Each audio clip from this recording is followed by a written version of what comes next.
Ladies and gentlemen, good afternoon, and welcome to this press conference with Ambassador Tudor Ulianovsky of the Republic of Moldova. Before giving Ambassador Ulianovsky the floor, a few housekeeping points, please. This press conference involves journalists who are participating in person and also via WebEx. If you are participating via WebEx and would like to ask a question, please raise your hand by pressing the icon at the bottom of the screen. I would also be very grateful if all journalists would please identify themselves and their news organizations before taking the floor. Interpretation in the room will be provided in English, French, and Spanish. The complete bio for Ambassador Ulianovsky is available now on the WTO website, and the statement he has just delivered to the General Counsel will be on the site very soon. Ambassador Ulianovsky will give a brief opening statement, and then we will take your questions. We will have precisely 30 minutes for this press conference. Ambassador Ulianovsky, you have the floor, sir. Thank you, Keith. It is good to be here today and to communicate to the media about the conversation that I have just had with the General Counsel of the WTO, where I had the honor and the opportunity to present my personal vision for the WTO and for the reform process of the organization. I do believe that WTO is as ever relevant to the global community today, and it has to show its relevance and further deliver. Further progress needs to be registered to have a full-fledged reform process on all of the three pillars of the organization. The first and the foremost is the negotiating pillar, and I believe that the immediate priority of the next DG is to fast and fully engage the members on the negotiating dimension, and I believe that is a top priority for the next DG. The second priority would be to reactivate the appellate body, so basically to reactivate the judicial function of the organization, which also has an impact on the negotiating function of the organization. And third and foremost is also the importance for the organization by strengthening the principles of transparency and enhancing the monitoring function of the organization. All these discussions, all these consultations on the WTO reform process needs to occur in a free, in a transparent, inclusive, and participatory atmosphere where all members of the organization are involved. I have told the members of WTO that I bring to the table as a candidate for the DG of the organization the experience and the technical experience as a former ambassador to the WTO, but also as a former minister. So I can bring this political and expertise level experience to the assistance and benefits of the organization. I look forward to the conversation and to the questions to be posed. Thank you very much. Just a reminder to those on WebEx, you need to press your icon for us to recognize you. The first question I have for you is from Emma Farge of Reuters. And the question is, how would you seek to use your role as head of WTO to ease trade tensions between Beijing and Washington? Absolutely. The importance of this question is relevant for the entire global community and for the WTO as well and all of its members. This was one of the questions that were also discussed in the General Council today. I do believe that the role of the DG of WTO is, first of all, to be an honest broker between the WTO members and to be able to actively engage in both listening to the concerns expressed and to the actions taken by certain members with a view to provide its offices, the good offices of the WTO DG, to engage the members involved, and particularly Washington and Beijing, in a dialogue process, having in mind the fact that there are WTO framework and agreements that provide for the facilitation and the right of the DG to do so. At the same time, the DG is not there to impose a solution or a decision. he's there or she is there to listen to the concerns. And also, I believe in my opinion, DG should also raise awareness about the potential impact of any actions that or any declarations that are being made on the larger membership of the organization, and to mitigate any potential outcomes on the larger membership is also a concern that needs to be raised. What I bring to the table and what I told the members, that as a former ambassador, but most importantly a former minister that has engaged in political talks with political leaders, including in China and the United States, the European Union and other capitals, I do believe that the immediate priority of the next DG is to engage in talks both in Geneva but also on the capital level, making sure that this process is both transparent and inclusive to the entire membership. Thank you very much. Let's take a question from the floor, and Bryce Bashuk of Bloomberg, please. Bryce, you have the floor. Thank you. Bryce Bashuk with Bloomberg. Thank you for your comments today. In your opening comments, you mentioned that you wanted to reactivate the appellate body. Can you tell us exactly how you plan to do that? And as part of that process, how do you intend to get the United States to the table to actually offer fixes to the appellate body? Thank you. Thank you, Bryce, for this question. And this was one of the several concerns that we have addressed in the General Council meeting today.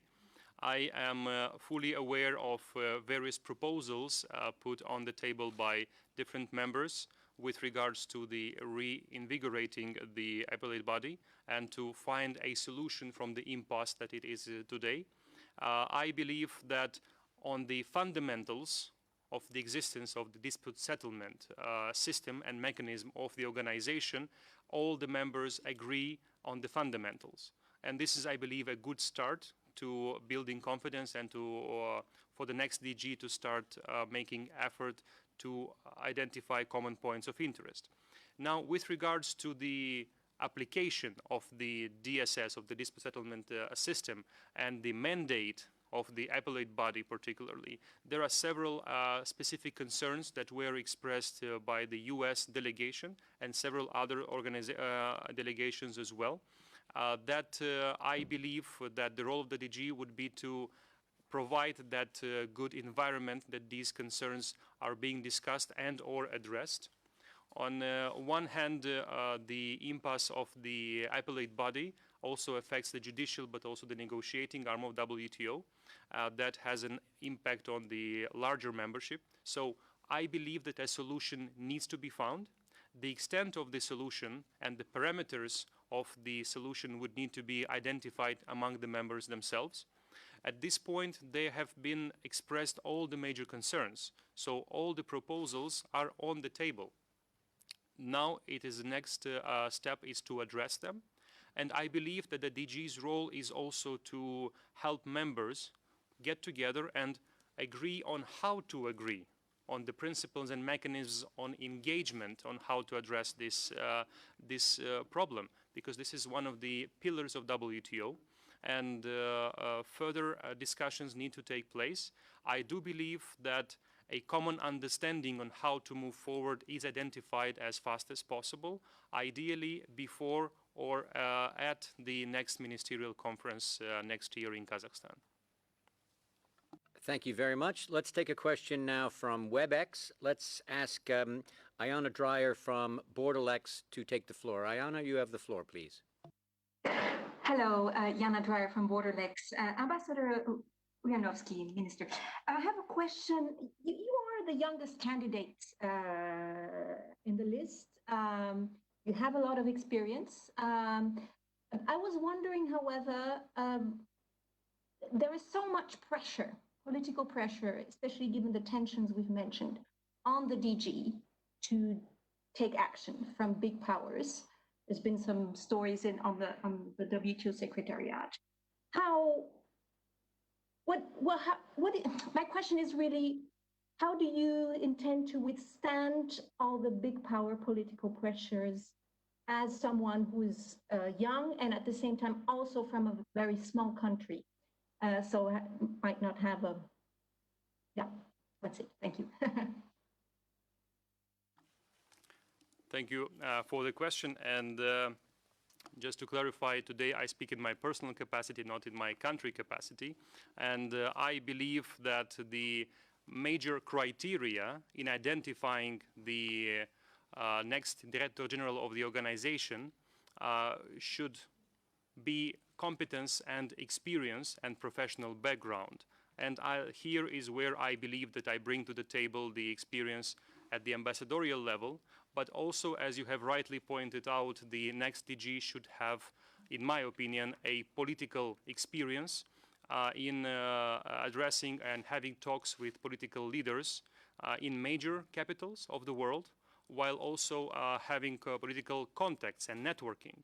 And during my mandate as minister, I have traveled extensively, including in the countries' capitals that we have just mentioned, both Washington, Beijing, Brussels, many European and Asian, Latin American, and also some of the African countries. So I do believe that the main criteria should be a person that understands the issues, understands the positions that are expressed by the members, but also has the political experience and networking that the next DG should use and put them to the advantage of the organization and try to get things done. With regards to the age, I believe that this is an interesting question, but having in mind the experience that I have when negotiating, and as you probably are well aware of, consultations and negotiations in any international organizations, including WTO, are time-consuming, energy-consuming, and of course, experience-consuming. So I believe that I would have the right resilience, tenacity, capacity to listen to the members, but also to exert positive political will to get things done. Thank you very much. Let's go for another WebEx question. This one to Hannah Monacan from Inside U.S. Trade. Hannah, you have the floor, please. Good afternoon, Minister. You have mentioned a number of what you think you bring, skills you think you bring to the table. There are obviously a number of candidates running. Some of the candidates also include a background both, at the WTO in some capacity and in a political sphere. I'm wondering, what do you see that you bring to the table that sets you apart from the other candidates? At the end of the day, WTO being a member-driven organization, is for the members themselves to decide which of the candidates would better suit them, the members, to be able to drive the process forward. I believe that all of the 8 candidates have extensive background and experience in various aspects of what the job requires. I believe that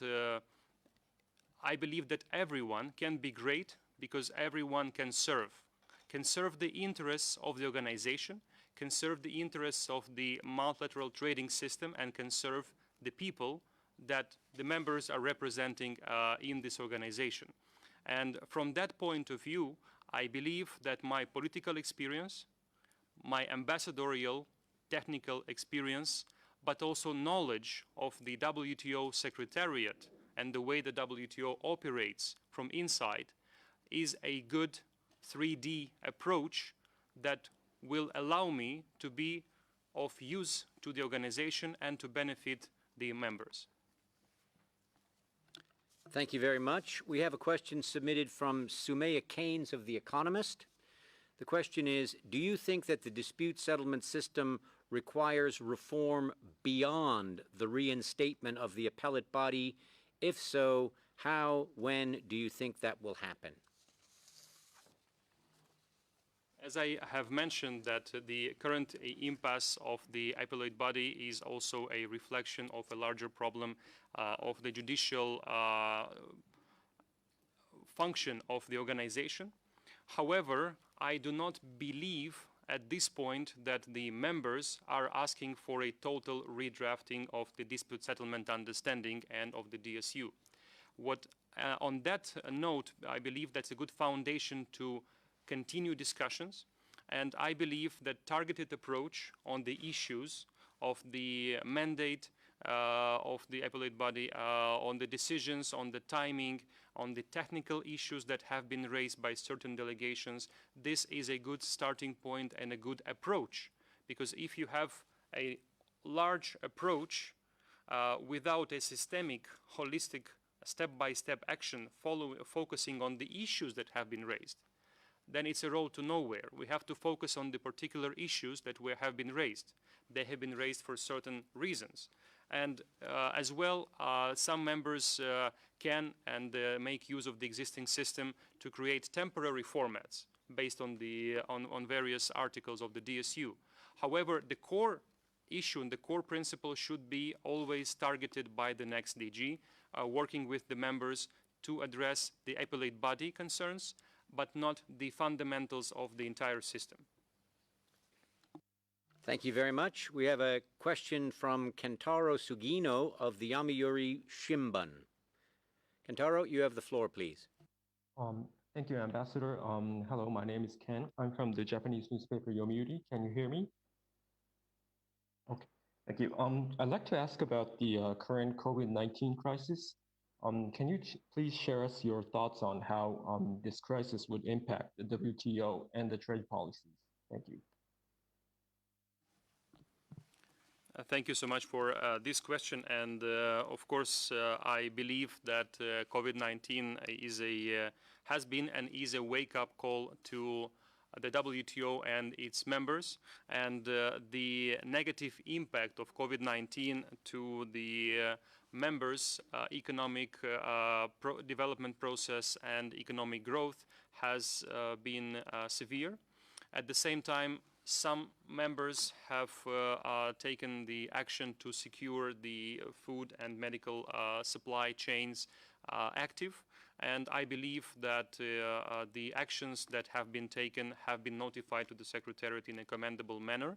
However, the impact of COVID-19 on the LDCs, on the least developed members, but also on the small and vulnerable economies and some of the developing members, has shown the fact that more action needs to take place to increase capacity building processes at the local, at the ground level, to make sure that their system are prepared how to handle with the COVID-19. At the same time, as the candidate for the next DG, I believe that the WTO should also work closely with other organizations in the field, including the World Bank, the IMF, the WHO, the OECD, WFP, and others, with a view that there is a converged approach on how to address COVID issues through trade, and making sure that there are no trade distorting actions, no protectionism actions, and making sure that the small economies are there and have the capacity to further engage in global value chains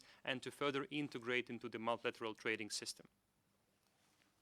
Thank you very much. We have a question from Washington, D.C. It's Doug Palmer from Politico. Doug, you have the floor, please. Hi, yes, this is Doug Palmer with Politico. Can you all hear me all right? Great, great. Sir, I appreciate the opportunity to talk to you this morning. Moldova is a rather small country in Eastern Europe, which isn't really known for being a powerhouse in world trade. I'd wonder if you would talk a little bit about your own philosophy of trade. What do you think the benefits and the sort of negative aspects of trade liberalization are? And is there anything about Moldova's experience, you know, in the post-Soviet years that would sort of inform you as Director General? Thank you for the question. And I believe that the case of the Republic of Moldova in WTO is one that can also benefit other members from the perspective of the fact that when Moldova joined WTO in 2001 in Doha, Moldova has joined the WTO as a developed member group. And at the same time, having made the commitments as a developed member. And that is also a good example of the fact when a small economy with the right vision, with the strong support for free trade, open, transparent trade, can engage into the multilateral trading system, but also make the right commitments based on the fact that this is a beneficial process for the country. So from that perspective, I think it's a good example for the whole purpose of the organization is to help members to graduate and to further develop to be able to fully integrate into the system. At the same time, I would not compare countries between themselves from the perspective of their position in geography, position, size, number of population. It is also about the experience that the candidate has and what background the candidate brings to the table. In the case of Moldova, I believe that having been as an ambassador, a diplomat for more than 16 years in diplomacy and government as also minister, it also allowed me to benefit from the neutral position of the Republic of Moldova on the international arena. And that is something that the next DG, in my opinion, would also benefit from, in the sense that the next DG would be seen, in my case, would be seen as an honest broker, acting from the neutral point of view, focusing on the issues, on the priorities, having the right professional set skills, and not to be seen as driving someone's agenda, but driving the organization's agenda. And on a larger topic that you have addressed on trade and benefits, I believe the trade is a tool, is a very important tool in the toolbox to ensure economic growth and development of the global community and of the countries. So that is why I believe that that being done in the right way, following the commitments and the existing agreements in the WTO, would also allow for the trade to be distributed in such a way that it benefits everyone. Merci beaucoup. La prochaine question est pour Agnès Podrero de Agence France Presse. Agnès, vous avez la parole. Thank you, everybody. Hi, Minister. I have a question on my side on the consensus rule at WTO. I would like to have your point of view on this rule, and if you think that it should be changed in order to have less paralysis at the WTO. Thank you. I thank you as well. Well, the consensus rule is there at WTO, and this has been decided by its members. And I believe that is also one of the elements of the organization that helps member to have in mind the better good for what they are negotiating for, and having in mind the fact that you need to always try to make the effort to think from your partner's perspective, with a view to have a consensual approach and consensual decision. Is that working all the time? No, it's not. And this is, I believe, that the role of the DG would be to drive the process further with in mind the idea of the fact that members need to bring their positions closer to each other. At the same time, the rule book as it is, or as it will be in the future, will be decided by the WTO members themselves. So the extent of the amending the rule book will be also decided by the members. And on one hand, WTO is a multilateral organization. At the same time, it is extremely difficult to get a multilateral outcome immediately on a short basis. We have a good example from the negotiating point of view, the fisheries subsidies, that topic that has been advanced quite substantially. At the same time, there are several formats of consultations and discussions among members, regional formats, plurilateral formats, but they all have to be seen as a part of the process to getting to multilateral decision that will be acceptable and beneficial for all. And I believe that consensus is, at this point, the cornerstone of the WTO decision-making process among members. Are there any more questions from the floor? Bryce, would you like another question? You have the floor. Thank you again. the WTO is in crisis. That's pretty well recognized here. As you diagnose what went wrong here, what would you say is the core factor, the core problem here, and how would you address that as Director General?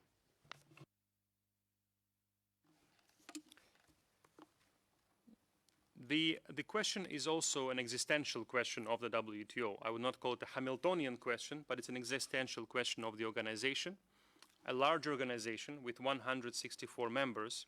And I believe the first and foremost priority of the organization is to have trust among members. Trust, which is extremely important, and the role of the DG would be to further enhance the feeling of trust by confidence building processes. And I do believe that at the end of the day, the foundation is accepted by everyone. But at the same time, the issues that are being discussed for a very long time, the unfinished business or the unfinished issues not resolved in the organization yet, they have been exacerbated, and in my opinion, more efforts need to be taken to build the trust. So regaining trust from the members to each other, but also focusing or steering the discussions in a proactive way by the DG to help the members to get closer to their positions and to their understanding would be also very important. At the same time, that being said, we also see a number of initiatives, the joint initiatives that are emerging within the organization. And this gives me a light of hope that this organization is both relevant and is able to deliver. And the joint initiatives that are particularly actual and are being discussed today, some of them are being more advanced, relating to fisheries subsidies, on e-commerce, on services domestic regulation, investment facilitation for development, and the very important dialogue on MISMEs and SMEs, which are gaining ground with a larger membership, are a good sign to me that there is a common purpose that members wish for, desire for.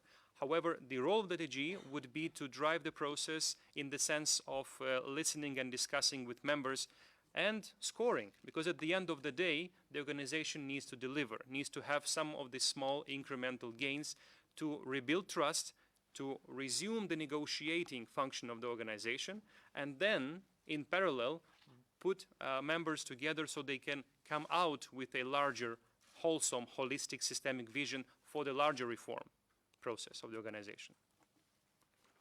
Ambassador Ulianovsky, we thank you very much for your participation in this press conference. I thank all of the journalists who were here and those who've participated via WebEx and WhatsApp. I would ask that any journalists that would like to speak to the ambassador, please meet him in the members' lounge upstairs. Please do not approach him as he's leaving through the candidate-only entrance. You can see him upstairs if you have further questions for him. So thanks very much to everyone for their participation. Our next press conference is at 5 o'clock. Thank you very much.